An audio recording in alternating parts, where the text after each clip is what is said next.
আসসালামু আলাইকুম রহমতুল্লাহি ওবরাকাতুহ। আলহামদুলিল্লাহি রব্বিল আলামিন ওয়াসসালাতু ওয়াসসালামু আলা সাইয়্যিদিল আম্বিয়া ওয়াল মুরসালিন ওয়া আলা আলিহি ওয়া আসহাবিহি আজমাইন, আম্মা বাদ। দর্শক মণ্ডলী, আপনাদের সকলকে আন্তরিক অভিনন্দন জানাচ্ছি এটিএন বাংলার পর্দায় আপনাদের প্রিয় অনুষ্ঠান আরএফএল উডিডোর প্রেজেন্স ইসলামী সওয়াল জবাব, powered by Islami bank Bangladesh PLC. সুন্দর এই অনুষ্ঠানে আজকে আপনাদের সঙ্গে আছি আমি আল আমিন খান, এবং আপনাদের মাসালার জবাব দেওয়ার জন্য আমাদের স্টুডিওতে আমন্ত্রিত হয়েছেন খ্যাতিমান আলেম দ্বীন শেখ ফাহিমুর রহমান হাফিজাহুল্লাহ। আসসালামু আলাইকুম ওয়া রাহমাতুল্লাহি ওয়া বারাকাতুহু। ওয়ালাইকুম আসসালাম ওয়া রাহমাতুল্লাহি ওয়া বারাকাতুহু। শেখ, কেমন আছেন? আলহামদুলিল্লাহ, আপনি কেমন আছেন? আলহামদুলিল্লাহ, আপনাকে আন্তরিক অভিনন্দন জানাচ্ছি আজকের আয়োজনে। দর্শক শ্রোতা, এই সুন্দর অনুষ্ঠানে আপনিও জীবনের যে কোনো বিষয়ের ইসলামের সঠিক সমাধান জানতে স্ক্রিনে দেখানো নাম্বারে ফোন করুন। আমাদের সম্মানিত শেখ আপনাদের মাসালার জবাব দেবেন ইনশা আল্লাহ তাআলা। আমরা ইনশা আল্লাহ তাআলা শেখের কাছে চলে যাচ্ছি, আপনাদের ফোনের অপেক্ষায় রইলাম ইনশা আল্লাহ তাআলা। প্রথমে দর্শককে যুক্ত করছি। আসসালামু আলাইকুম, কে আছেন? নাম বলে প্রশ্ন করুন। ওয়ালাইকুম আসসালাম। জি স্যার, ভালো আছেন আপনারা? আলহামদুলিল্লাহ, প্রশ্ন করুন। জি, আমার তিনটি প্রশ্ন আছে। আমার প্রথম প্রশ্ন হলো যে আমরা যে যারা রফল আয়োজন করি, আচ্ছা রুকুতে যাওয়ার আগে, রুকুতে ওঠার আগে যে হাত উত্তোলন করি রফল আয়োজন, জি বুঝতে পেরেছেন? তো এটা কি রাসূল সাল্লাল্লাহু আলাইহি সাল্লাম শুরুর দিকে করেছিল, শেষের দিকে মানসুখ হয়ে গেছে, বাদ দিয়ে দিয়েছে, এটা সহি নাকি মৃত্যু পর্যন্ত রাসূল সাল্লাল্লাহু আলাইহি সাল্লাম রফল আয়োজন করেছে? কোনটা সহি বেশি একটু জানাবেন। আর দ্বিতীয় প্রশ্ন হচ্ছে সুন্নাহ নিয়ে কেউ যদি ব্যঙ্গ করে, মানতে পারে না সেটা ভিন্ন বিষয়, কিন্তু সুন্নাহ নিয়ে কেউ যদি ব্যঙ্গ করে সেক্ষেত্রে ঈমান ভঙ্গ হয়ে যাবে কিনা?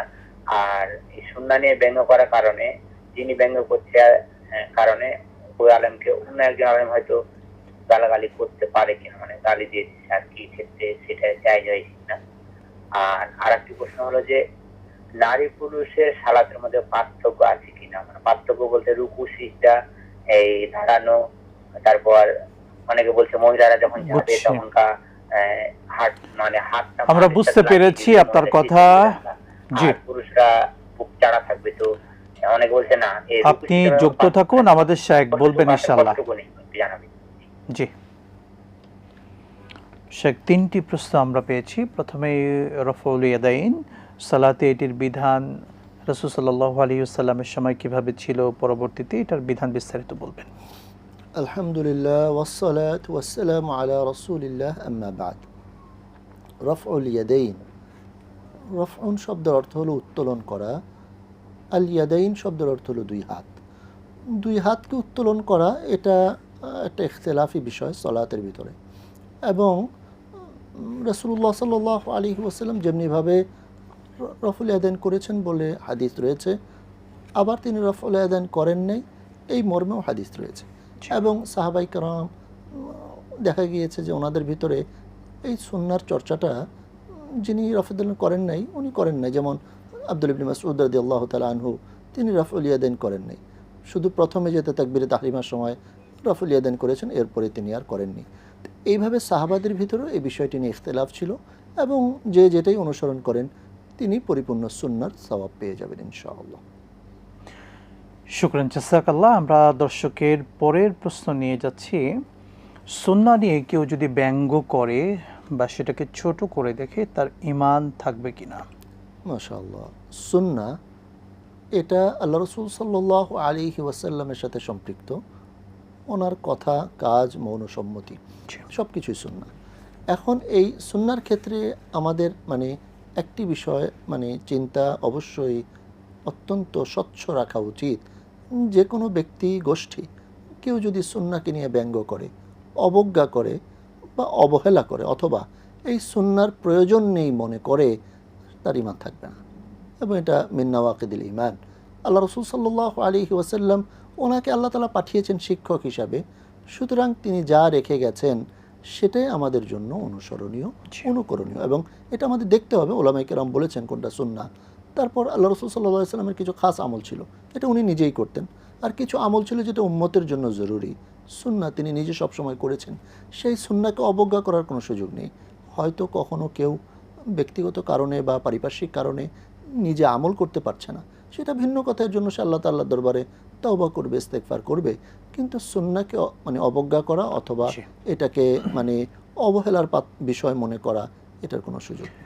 শেখ, আমরা সম্পূরকভাবে একটু জানতে চাই, আমরা বর্তমানে যেটা করে থাকি সুন্নাহর ক্ষেত্রে একই মাসালায় কয়েকটি মতামত থাকতে পারে। আমি যে মতটাকে মানি সেটাকেই আমি বলি যে এটাই সহি, অন্য মতটাকে যদিও সেটা হাদিস দ্বারা প্রমাণিত সেটাকে গ্রহণ করতে চায় না কিংবা সেটাকে মানতে চায় না, বা যারা সেটাকে মানে সেটাকে ছোট করে দেখি, এই চিন্তা কেউ যদি লালন করে তাদের ব্যাপারে কি বলবেন? এটাও ভুল কথা, কারণ যদি কোনো আমলের ক্ষেত্রে একাধিক সুন্নাহ থাকে, দুইটাই সহি, যে যেটা আমল করেন এতে কোনো অসুবিধা নেই, এবং আরেকজনকে আপনার ছোট মনে করারও কোনো সুযোগ নাই, কারণ তিনিও করতেছেন নবী আলাইহিস সালামের অনুসরণ, আপনিও করছেন নবীজির অনুসরণ। সুতরাং যিনি যেটাই অনুসরণ করছেন সেটা যদি দেখা যায় যে দলিল নবী আলাইহিস সালাম পর্যন্ত পৌঁছেছে, তাহলে এক্ষেত্রে অন্যকে কোনোভাবেই ছোট মনে করা বা সে ভুল করতেছে এটা মনে করার কোনো সুযোগ নেই, কারণ দুজনেই সঠিকটা করছেন। আলহামদুলিল্লাহ, শুকরান, জাযাকাল্লাহ। আমরা পরের প্রশ্নে চলে যাচ্ছি। দর্শকের আমরা একটি ফোন নিয়ে এরপর ইনশাআল্লাহ আবারও ফিরব। আসসালামু আলাইকুম ওয়া রাহমাতুল্লাহ, কে আছেন বলুন? ওয়ালাইকুম আসসালাম ওয়া রাহমাতুল্লাহ। প্রশ্ন করুন দর্শক। দর্শক প্রশ্ন করুন। আমি কুষ্টিয়া থেকে বলছি, আমার দুইটা প্রশ্ন আছে। বলুন বোন। প্রথম প্রশ্ন, আমি যদি কারোর কাছে অন্যায় করে মাপ চাই, সে যদি আমাকে মাপ না করে, সেক্ষেত্রে আমি কি করণীয় করব? দ্বিতীয় প্রশ্ন। দ্বিতীয় প্রশ্ন, আমি একজনের কাছে দিনা ছিলাম, মানে মার্কেট করতে যায়, সেই দোকানটা আমি খুঁজে পাই নাই, সেই টাকাটা আমি মসজিদে দিয়েছি, সেই দিনাটা কি আমার শোধ হবে? আচ্ছা, বুঝতে পেরেছি বোন, আপনি সঙ্গেই থাকুন, আমাদের শেখ সবগুলো প্রশ্নের জবাব দেবেন ইনশাআল্লাহ। শেখ, আমাদের পূর্বের দর্শকের একটি প্রশ্ন ছিল, নারী পুরুষের সালাতের রুকু সিজদার ভেতরে কোনো পার্থক্য আছে কিনা পদ্ধতিগতভাবে? আর নারী পুরুষের সালাতের ভিতরে তো সালাতের পদ্ধতি বা আরকান আহকামের ক্ষেত্রে দৃশ্যত কোনো পার্থক্য নেই। পার্থক্য যেটা রয়েছে যে নারীর সতর ভিন্ন, পুরুষের সতর ভিন্ন, এবং নারী একটু জড়সড় হয়ে সালাত আদায় করবে, পুরুষ স্বাভাবিকভাবে সালাত আদায় করবে। এই বিষয়গুলো ছাড়া হ্যাঁ কিছু কিছু ইখতিলাফি বিষয় দেখা যায় যে নারীরা একটু কম ঝুঁকবে রুকুতে, তারা হাত বুকে বাঁধবে বা কোথায় বাঁধবে, এগুলো নিয়ে কিছু ইখতিলাফ রয়েছে।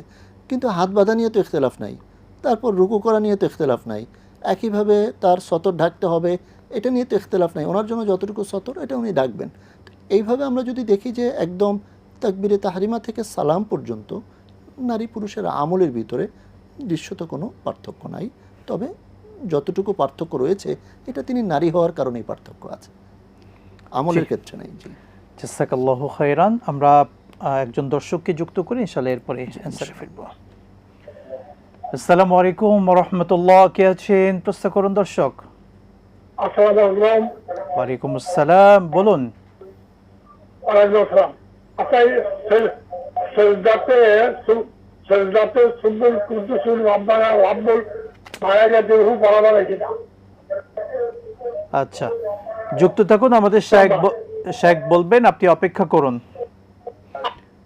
শেখ, আমাদের দর্শক তার এই অ্যান্সারটি আমরা আগে জানতে চাই। সিজদায় গিয়ে যে দোয়াটি বললেন সুবহুন কুদ্দুসুন রব্বুনা, এই দোয়াটি পড়তে পারবেন কিনা? জি, সাজদাতে যেহেতু দোয়া করার সুযোগ আছে এবং সেখানে রব্বুল আলামিনের তাসবিহ করারও সুযোগ আছে, আমরা যেহেতু সাজদায় গিয়ে তাসবিহ পাঠ করি, এর সাথে যদি এটা কেউ পড়েন সুযোগ থাকে পড়তে পারেন, তবে সুন্নাহ কিন্তু যেটা আমরা পড়ে থাকি সুবহানা রাব্বিয়াল আলা, এটা 3 বার বা 5 বার এটা পড়াটাই সুন্নাহ। জি জি শেখ, এক্ষেত্রে ফরজ সালাত বা নফল সালাতের ভিতরে ভিন্ন আছে কিনা? না না, একই কথা, ফরজ সালাতেও পড়তে পারবেন, নফল সালাতেও পড়তে পারবেন, তবে সুন্নাহ যেটা সেটা হলো ওই তাসবিহটাকে তাসবিহ পড়ার পরে।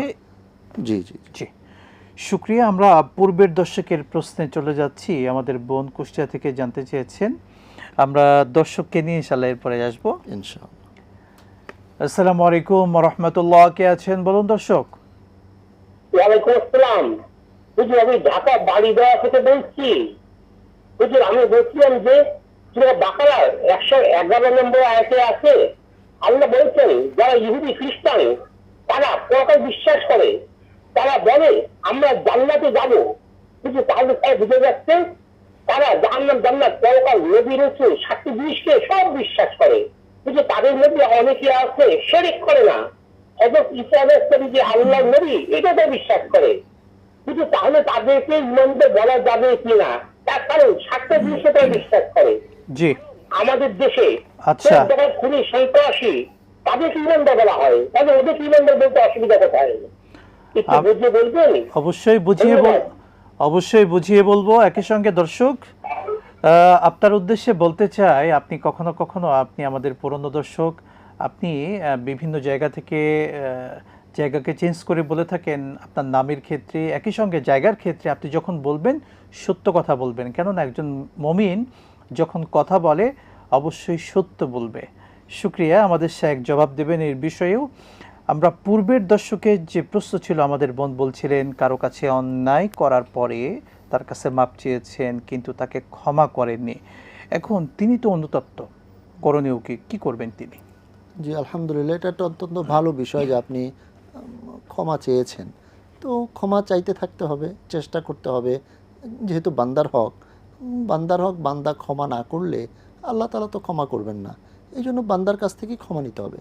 হ্যাঁ, এক্ষেত্রে আপনি বারবার বলার পরেও যদি ক্ষমা না করেন তিনি, তাহলে আপনি আল্লাহর উপর ছেড়ে দিবেন, আল্লাহ দরবারে ইস্তেগফার করবেন এবং আল্লাহর দরবারে দোয়া করবেন যেন আল্লাহ তাআলা তার দিলটাকে নরম করে আপনাকে ক্ষমার ব্যবস্থা করে দেয়।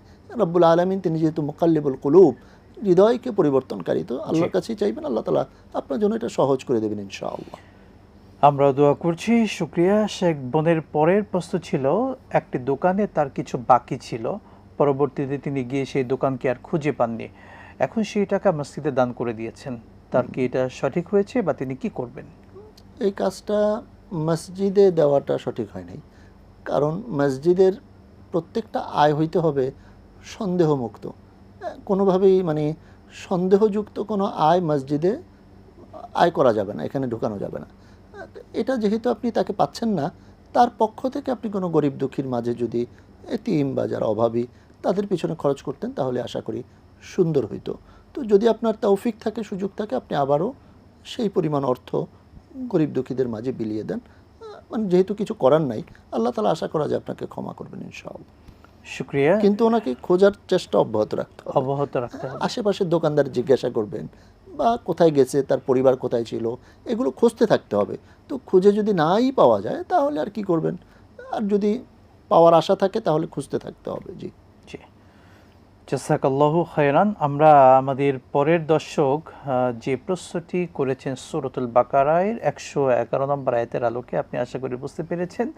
তিনি বলছেন যারা খ্রিস্টান তাদের কথা বলছেন, যে তারা যেহেতু ইমানের যে 7টি দাবি আছে সেটাকে তারা নাকি বিশ্বাস করে, তার ভাষ্য মতে সেই হিসেবে তাদেরকে ইমানদার বলা যাবে কিনা? এ কথা বলা যাবে না যে যারা খ্রিস্টান ইহুদি তারা ইমানের 7টি অংশকে মানে না, তারা মানে না, মানলে তো আর তারা মুমিনই হয়ে যেত। সুতরাং তাদেরকে ইমানদার বলার কোনো সুযোগ নেই। আল্লাহ রাসূল সাল্লাল্লাহু আলাইহি ওয়াসাল্লামের সময়ও ইহুদিরা মদিনাতে ছিল, তো তখন কিন্তু তাদেরকে তিনি ইহুদিই বলেছেন, তাদেরকে মুমিন বলেননি। রব্বুল আলামিনও তাদের পক্ষে কোনো কোরআন মাজিদে স্বীকৃতি দেননি যে তারা ইমানদার হয়ে গেছে। সুতরাং যারা ইসলামের পরিপূর্ণ বিধান না মানবে তাদেরকে মুমিন বলার কোনো সুযোগ নেই। শুকরান, জাযাকাল্লাহ। আসসালামু আলাইকুম ওয়া রাহমাতুল্লাহ, কে আছেন প্রশ্ন করুন দর্শক। আসসালামু আলাইকুম। ওয়ালাইকুম আমার নাম আসসালাম। সালেম মোহাম্মদ। বলুন। আমি একটা প্রশ্ন করব, যে আমি বলি যে সাল্লাল্লাহু আলাইহি ইয়া রাসূলুল্লাহ, এটা কি সঠিক? আচ্ছা, এটা তসবিহ পড়ি আমি আজকে, সাল্লাল্লাহু আলাইহি ইয়া রাসূলুল্লাহ। আমাদের শেখ বলবেন, যুক্ত থাকুন। শেখ, আপনি দর্শকের কথা বুঝতে পেরেছেন, তিনি যে দরুদটি পড়ছেন এটা ঠিক হবে কিনা? আসলে আল্লাহ রাসূল সাল্লাল্লাহু আলাইহি ওয়াসাল্লামকে এভাবে সরাসরি সম্বোধন করা, সাল্লাল্লাহু আলাইকা ইয়া রাসূলুল্লাহ, এইভাবে এই মর্মে আমরা কোনো দুরুদ বা তাসবিহ পাই না, জিকির পাই না।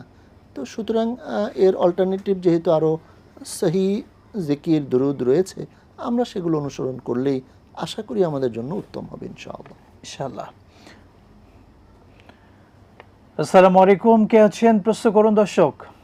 জি, আমি মাদারপুর থেকে বলছিলাম যে আমার 3 লক্ষ টাকা আছে। আমি একজন মহিলা, আমি মানে স্বামী দিছে বা যে ব্যবহার আমি এটা কি করছি, এখন এই টাকাটা তো একটা জাকাত হয়েছে, ওই টাকাটা তো আমার জাকাত দিলে ওই টাকা থেকে আমার দিতে হবে। কিন্তু আমি যদি ইসলামী ব্যাংকে এই টাকাটা রেখে মুদারাবা ওইটা রেখে ওইটার যে লভ্যাংশ হয় ওই টাকাটা দিয়ে আমি কি ওই টাকার জাকাত দিতে পারবো কিনা, সেটা আমাদের একটু জানান। বুঝতে পেরেছি, আপনি যুক্ত থাকুন, আমাদের শেখ বলবেন বিরতির পরে ইনশাআল্লাহ। প্রিয় দর্শক শ্রোতা, দেখছিলেন এটিএন বাংলার পর্দায় আপনাদের প্রিয় অনুষ্ঠান আরএফএল অডিটর প্রেজেন্স ইসলামী সওয়াল ও জবাব, powered by Islami bank Bangladesh PLC. সময় হলো ছোট্ট বিরতির, সঙ্গেই থাকুন, ফিরছি ইনশাআল্লাহ।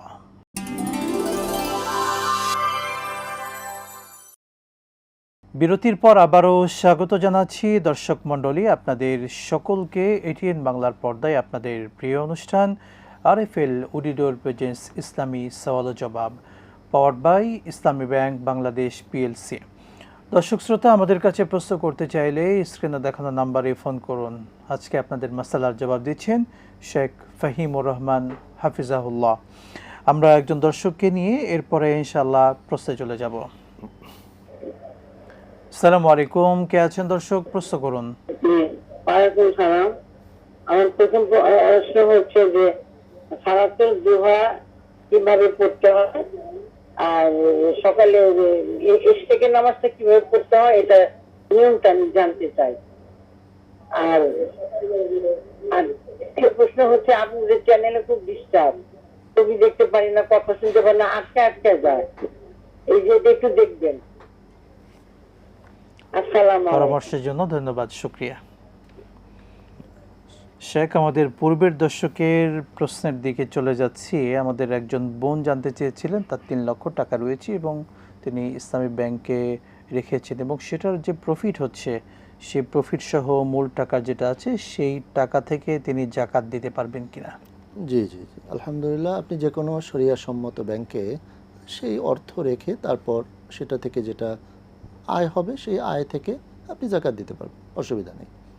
কারণ এই অর্থটা আপনার জন্য নেয়া বৈধ এবং এই অর্থটা যেন বৈধ হয় এই জন্য কিন্তু ওনাদের শরিয়া বোর্ড রয়েছে।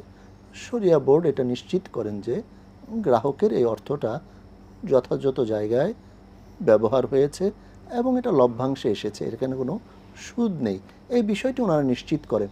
সুতরাং আপনি এই অর্থ আপনার জাকাতের জন্য খরচ করতে পারবেন, অসুবিধা নেই। শুকরান, জাযাকাল্লাহ। আমাদের পরের দর্শকের যে প্রশ্ন ছিল সালাতুদ দুহা বা ইশরাকিস সালাত, এটার নিয়ম এবং কোন সময় কিভাবে পড়বেন? আলহামদুলিল্লাহ, অত্যন্ত জীবন ঘনিষ্ঠ প্রশ্ন।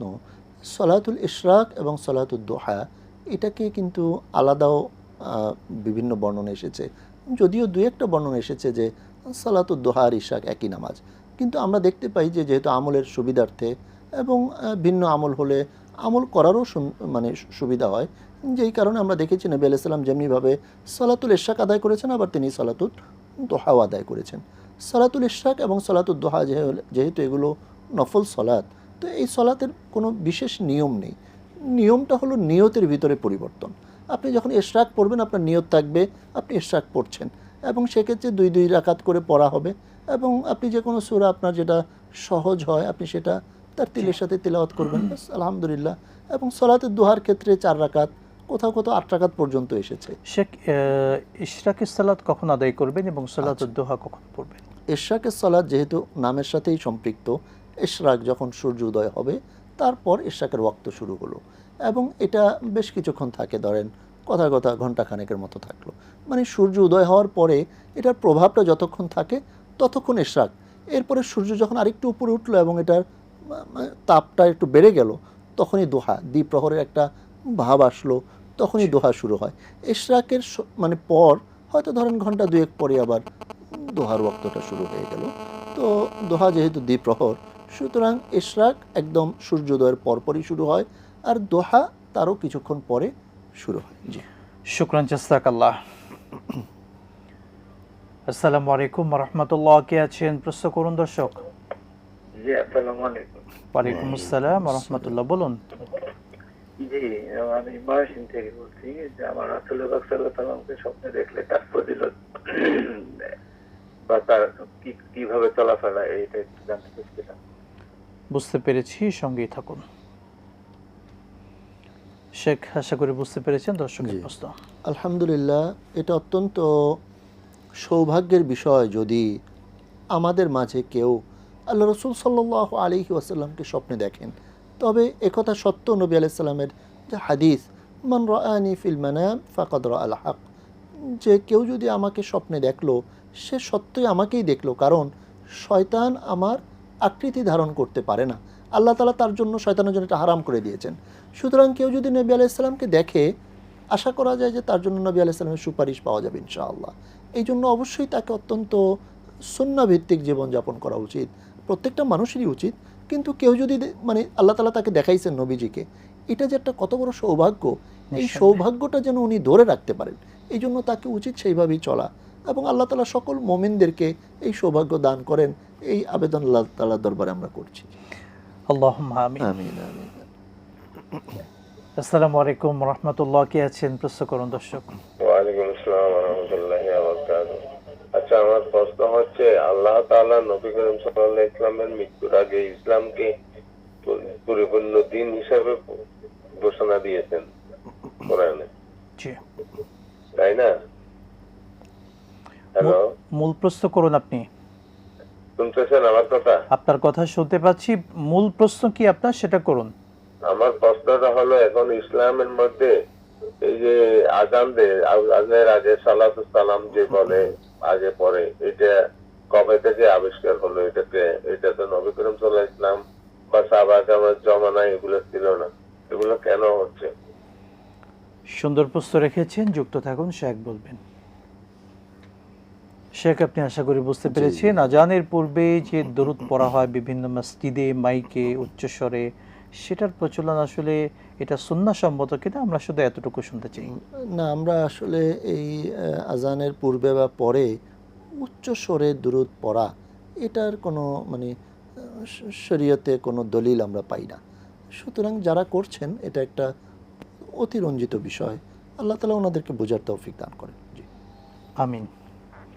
শুকরান জাযাকাল্লাহ। আমরা এই বিষয়টিকে একটু আপনার থেকে বিস্তারিত জানতে চাই। আজান যখন আমরা শুনবো, একজন মুমিন হিসেবে আমাদের করণীয় কি, এবং আজানের শেষে আমাদের করণীয় কি? আলহামদুলিল্লাহ, আজান যখন কেউ শুনবো তখন আজানের জবাব দিতে হয়। জবাবটা কেমন, যে মানে নবী আলাইহিস সালাম বলেছেন, কুলু কামা ইয়াকুলুল মুআজ্জিন, মুআজ্জিন যা বলে তাই বলো। তার মানে আল্লাহু আকবার, আল্লাহু আকবার এটাই তুমি বলবে, এবং আশহাদু আল্লা ইলাহা ইল্লাল্লাহ তুমি এটাই বলবে, আশহাদু আন্না মুহাম্মাদার রাসূলুল্লাহ এটাই বলবে, হাইয়া আলাস সালাহ হাইয়া আলাল ফালাহ এই দুই সময় বলবে লা হাওলা ওয়ালা কুওয়াতা ইল্লা বিল্লাহ। এরপরে আবার আল্লাহু আকবার, আল্লাহু আকবার, লা ইলাহা ইল্লাল্লাহ। কেউ যদি আজানের জবাব দেয়, এরপরেই তার জন্য একটা সুন্দর সুযোগ হলো সে দোয়া পড়বে, আল্লাহুম্মা রাব্বা হাযিহিদ দাওয়া। তো এই জবাব দিল, দোয়া করলো, এবং আলহামদুলিল্লাহ এটা তার জন্য অনেক বড় বরকত বয়ে আনবে, এবং তার জন্য জান্নাতের সুসংবাদ রয়েছে। নবী আলাইহিস সালামের সুপারিশও এটার সুসংবাদ রয়েছে। সুবহানাল্লাহ। এই জন্য একজন মোমেন সে আজান যখন শুনবে, অনেকেই বলতে পারেন যে যখন শাহাদা হয় আশহাদু আন্না মুহাম্মাদার রাসূলুল্লাহ, তখন আমরা ছোটবেলায় শিখেছি যে সাল্লাল্লাহু আলাইহি ওয়াসাল্লাম বলে জবাব দিতে হবে। আসলে এটা সঠিক নয়। সঠিক হলো আপনি আশহাদু আন্না মুহাম্মাদার রাসূলুল্লাহ বলবেন, আর দুরূদ শরীফটা সর্বশেষে পড়তে পারেন, যখন লা ইলাহা ইল্লাল্লাহু মুহাম্মাদুর রাসূলুল্লাহ সাল্লাল্লাহু আলাইহি ওয়াসাল্লাম আপনি তখন পড়ে নেন, বাস হয়ে গেল। সুতরাং আজানের জবাব দেওয়া এবং এরপরে দোয়া পড়া, এটাই একজন মুমিনের জন্য উচিত। জি, আল্লাহ তৌফিক দান করুন, আমিন। আসসালামু আলাইকুম ওয়া রাহমাতুল্লাহ, কে আছেন? প্রশ্ন করুন। আসসালামু আলাইকুম হুজুর। ওয়ালাইকুম আসসালাম, বলুন। আমি বলছিলাম কি যে মানে ফজরের নামাজের যে টাইমটা আছে, ওই সূর্য উদয়ের থেকে নিয়ে আসিরা সূর্য উদয় নামাজ, ফজরের নামাজের সূর্য উদয় ওই টাইমে নাকি কোনো কিছু করা যাবে না। তো তাহলে ওই টাইমে যে আমি কি কি করবো, তাহলে এতক্ষণ কি বসে থাকবো, তারপরে আমি কোরআন শরীফ পড়বো? আচ্ছা, বুঝতে পেরেছি। আমাদের শায়েখ বলবেন, যুক্ত থাকুন আপনি। 15-20 মিনিট আমি কি করবো? আচ্ছা, বুঝতে পেরেছি, আপনি যুক্ত থাকুন, শায়েখ বলবেন। প্রিয় দর্শক মন্ডলী, দেখছিলেন এটিএন বাংলার পর্দায় আপনাদের প্রিয় অনুষ্ঠান আরএফএল অডিডোর প্রেজেন্স ইসলামী সওয়াল জবাব, powered by Islami bank Bangladesh PLC. সময় হলো আরও একটি ছোট্ট বিরতি, সঙ্গেই থাকুন, ফিরছি ইনশাআল্লাহ।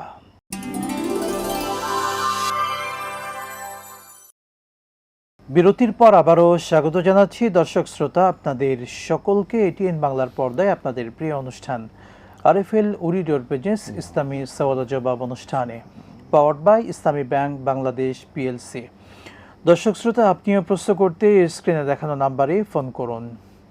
শেখ, আমরা বিরতির পূর্বে একজন দর্শকের প্রশ্ন পেয়েছিলাম, আমরা একজন দর্শককে নিয়ে ইনশাআল্লাহ এরপরে অ্যান্সারে যাব। আসসালামু আলাইকুম ওয়া রাহমাতুল্লাহ, কে আছেন বলুন দর্শক? ওয়ালাইকুম আসসালাম। হুজুর, আমার একটি প্রশ্ন ছিল, ঋণগ্রস্ত হলে যে দোয়াটা পড়তে হয়, আল্লাহ মাগফিরনি বি হালালিকা আন হারামিকা, এটা ঠিক কোন সময় পড়তে হয়? এই নিয়মটা একটু বলবেন। আর একটা প্রশ্ন ছিল, আমার ছেলে হেফজে পড়ে 10 পারা পড়া হয়েছে, তো এখন আর পড়তে চায় না, এখন কি করব একটু বলবেন। বুঝছি, সঙ্গে থাকুন, আমাদের শায়েখ বলবেন ইনশাআল্লাহ। শেখ, আমাদের পূর্বের দর্শকের প্রশ্ন ছিল, ফজরের সালাত আদায় করার পরে সূর্য উদয় পর্যন্ত যে সময়টা থাকে, সেই সময় পর্যন্ত কি করবেন, কোন কোন মাসনুন দোয়া বা কি করতে পারেন? আলহামদুলিল্লাহ, অত্যন্ত সুন্দর প্রশ্ন। আমরা জানি যে নবী সাল্লাল্লাহু আলাইহি ওয়াসাল্লাম বলেছেন, লা সালাতা বা'দাল ফজরি হাত্তা তাতলুআ আশ-শামস, ফজরের পরে আর কোনো নফল সালাত নেই সূর্য উদিত হওয়া পর্যন্ত। সূর্য যখন উদিত হয়ে যাবে তখন সালাতুল ইশরাক পড়া যাবে। এখন কথা হলো যে ফজরের, আমরা যারা পুরুষরা জামাতে পড়ি বা মা বোনেরা ঘরে পড়ি, ফজরের ফরজের পর আমরা কি করব? তখন আপনি তিলাওয়াত করতে পারেন এবং তাসবিহ তাহলিলাত পড়তে পারেন, জিকির আজকার করতে পারেন, যে কোনো নেক আমলে আপনি সময় কাটাতে পারেন। তবে নফল কোনো সালাত আর পড়া যাবে না ইশরাক পর্যন্ত। এবং এখানে কিন্তু বড় একটা সওয়াবের বিষয় রয়েছে, যিনি ফজরের সালাত আদায় করার পরে জায়নামাজে, অর্থাৎ সেই জায়গায় তিনি বসে তাসবিহ পড়বেন, ইশরাকের সালাত আদায় করে উঠবেন, আল্লাহ তাআলা কিন্তু তাকে কবুল হজ এবং উমরা সওয়াব দান করবেন। জি, সুবহানাল্লাহ, শুকরান জাযাকাল্লাহ। শেখ, পরের দর্শক আমাদের বোন যে প্রশ্নটি রাখলেন, ঋণ পরিশোধের যে দোয়া রয়েছে, সেই দোয়াটি পড়ার কি বিশেষ কোনো সময় আছে, নাকি যে কোনো সময় পড়তে পারবেন? যে কোনো সময় পড়তে পারবেন, তবে যেহেতু কোন সময়ে দোয়াটা বেশি কবুল হয়, নবী আলাইহিস সালামকে জিজ্ঞাসা করা হয়েছে, আইয়ুদ দুআই আসমা, কোন সময়ের দোয়াটা আল্লাহ রাব্বুল আলামিন অধিক কবুল করেন, শ্রবণ করেন।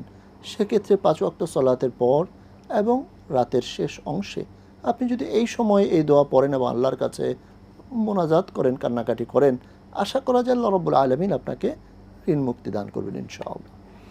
ইনশাআল্লাহু তাআলা। আসসালামু আলাইকুম, কে আছেন, প্রশ্ন করুন। আসসালামু আলাইকুম ওয়া রাহমাতুল্লাহ। ওয়া আলাইকুম আসসালাম ওয়া রাহমাতুল্লাহ, বলুন। আমি জানতে চাই, মাইকের আজান কি হালাল এবং হারাম, এটার উপর একটু স্পষ্ট ইনশাআল্লাহ একটু জানতে চাই। জি, মাইকের আজান কেন হারাম হবে? আপনি নতুনভাবে এই বিষয়গুলো কেন প্রশ্ন করে আসলে আমাদের মনে এমন কিছু জাগবেই বা কেন? আমাদের শেখ বলবেন ইনশাআল্লাহ এরপরেও।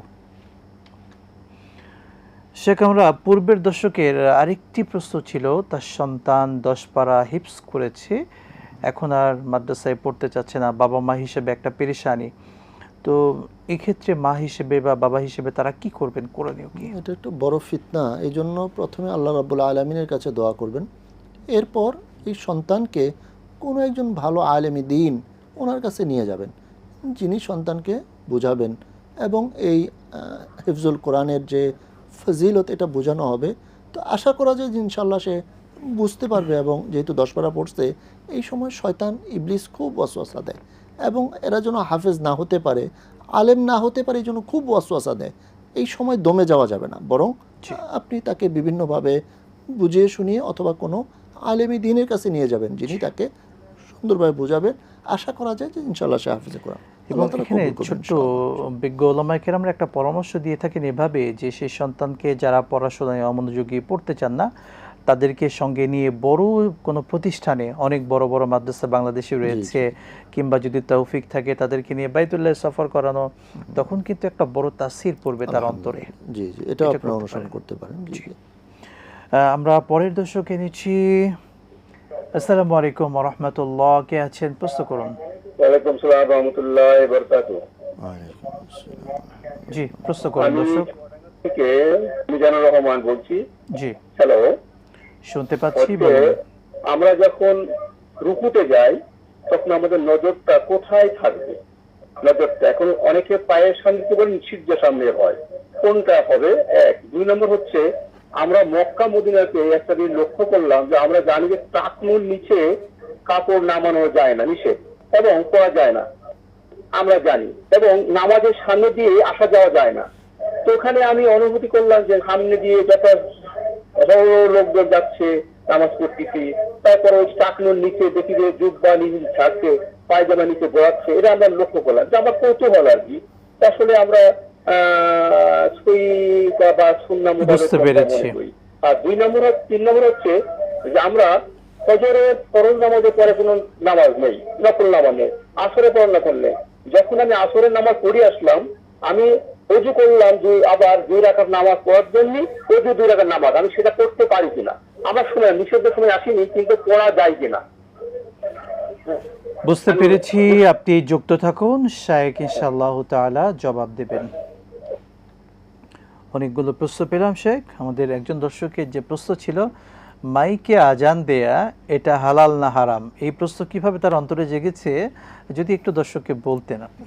আলহামদুলিল্লাহ, আজান শব্দের অর্থ হলো মানে মানুষকে সলাতের ওয়াক্ত জানিয়ে দেওয়া, মানে যে সলাতের ওয়াক্ত হয়েছে এটা বোঝানোর জন্য আজান দেওয়া হয়। তো এই আজান যত লাউড হবে মানুষ তত বেশি জানবে। আর মাইকটা একটা মানে এটা মাধ্যম, এই মাধ্যমের দ্বারাই মানুষকে জানানো হয়। সুতরাং এতে কোনো হারামের কিছু নেই। কেউ যদি ব্যক্তিগতভাবে না ব্যবহার করেন এটা তার ব্যাপার, কিন্তু এই একটা মাধ্যমকে হারাম বলা বা এটাকে ব্যবহার করতে অনুৎসাহিত করার কোনো সুযোগ নেই। প্রযুক্তি দিনই ক্ষেত্রে ব্যবহার করা যাবে, এটা প্রমাণিত, এবং ওলামায়ে কেরামদের মত রয়েছে এই বিষয়ে। শুকরান, জাযাকাল্লাহ। আসলে প্রতিষ্ঠিত যে মাসালাগুলো আছে সেগুলো নিয়ে সন্দেহ, সংশয় তৈরি করা, এটা কোনো মুসলিম হিসেবে আমাদের কাম্য নয়। জাযাকাল্লাহু খাইরান। শেখ, আমরা পরের দর্শকে যে প্রশ্ন ছিল, সালাতে রুকুর সময় আমাদের নজর কোথায় থাকবে? নবী আলাইহিস সালামের হাদিস রয়েছে যে ইজআল বাসরাকা হাইসু তাসজুদ, তুমি যেদিকে মানে যখন সাজদা দাও যে জায়গাটায়, এই জায়গাটায় তোমার দৃষ্টি রাখো। এটা একটা মানে ইখতিলাফি মাসআলা রয়েছে। কেউ কেউ বলেছেন যে পায়ের মাঝে, ওই বুড়ো আঙ্গুলের মাঝে রাখতে, যেন দৃষ্টিটা অন্যদিকে না যায়। তো যেটা অনুসরণ করুন হয়ে যাবে, তবে উত্তম হলো সাজদার জায়গায় দৃষ্টি রাখা। জি জি, শুকরান, জাযাকাল্লাহ। পরের যে প্রশ্ন ছিল আমাদের দর্শকের, তিনি মক্কা এবং মদিনার কথা বলেছেন যে সেখানে সালাতের সামনে দিয়ে অনেক মানুষ চলে যাচ্ছে, আবার টাকনুর নিচে অনেকে জুব্বা কিংবা পায়জামা পরছে দেখেছেন। তো সেই হিসেবে জানতে চাওয়া আসলে ইসলামের সঠিক ব্যাখ্যাটা কি? প্রথম কথা হলো আমাদের এটা মানে কনসেপ্টটা ক্লিয়ার থাকা উচিত যে সৌদি আরব বা মক্কা মদিনা আমাদের দলিল না, আমাদের দলিল হলো কোরআন সুন্নাহ। তো সুন্নায় স্পষ্ট এসেছে যে যারা টাকনুর নিচে কাপড় পরবে আল্লাহ তাআলা তাদের দিকে তাকাবেন না, তাদের সাথে কথা বলবেন না, তাদেরকে পরিশুদ্ধ করবেন, এটা একটা হাদিস রয়েছে। আবার পাশাপাশি নবী আলাইহিস সালাম এটাকে অহংকারের প্রতীক বলেছেন, সুতরাং এই কাজও করা যাবে না। কারণ টাকনুর নিচে যেটা যা মাসফালা মিনাল কাবাইনি মিনাল ইজারি ফিন্নার, সেটা জাহান্নামের অংশ হবে। এই জন্য টাকনুর নিচে কাপড় পরিধান করার কোনো সুযোগ নেই, যেই পরুক না কেন। খেয়েছি। এবং আরেকটা বিষয় যেটা বলেছেন যে সলাতের সময় সামনে দিয়ে আসা যাওয়া করে, এক্ষেত্রে আমরা যদি দেখি জামাতের ভিতরে হয়, তাহলে ইমামের যে সূত্র আছে এটা সকলের সূত্র হিসাবে যথেষ্ট। তো যদি জামাতে হয় সেক্ষেত্রে ওনারা হয়তো মাঝে মাঝে এমনভাবে হাঁটেন যে দৃষ্টিকটু লাগে, কিন্তু এতে কোনো মানে বিধানের উনি কোনো ব্যত্যয় করেননি। ইমাম থাকলে মাঝে দিয়ে গিয়ে কাতার ঠিক করা এটা যাবে, অসুবিধা নেই। তবে ব্যক্তিগতভাবে যখন সালাত আদায় করে কেউ, তখন হারামাইনে একটু কষ্ট হয়, কারণ লোক সংখ্যা বেশি হয় এবং মানুষজন অনেক সময় বুঝেন না যে কোনো জায়গায় দাঁড়িয়ে যান। তো এই জন্য তখন হয়তো হাঁটা চলা একটু ওনারা একটু তাসহিল করেন এক্ষেত্রে। তবে এটা উচিত না, বরং কোনো একজন ব্যক্তি সালাত আদায় করছেন ব্যক্তিগতভাবে তার সামনে দিয়ে না যাওয়া উচিত, এবং এটা অবশ্যই গুনাহের কাজ।